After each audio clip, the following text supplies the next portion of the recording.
वीरशैव तत्वज्ञानातील अष्टावरण, पंचाचार व षटस्थल यांचे ज्ञान संपादन करून त्याप्रमाणे आपल्या आचरणात ते आणत असत.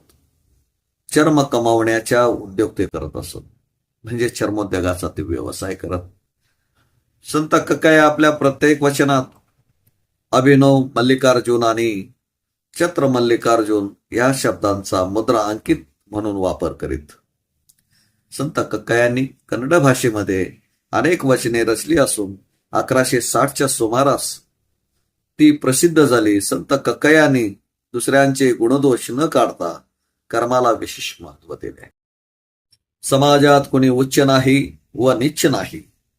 प्रत्येकाने आपला कामधंदा निष्ठेने करावा, नाहीतर त्यांना मोक्ष प्राप्ती होऊ शकत नाही. कारण ते कोणतेही असो, निष्ठेने काम करावे.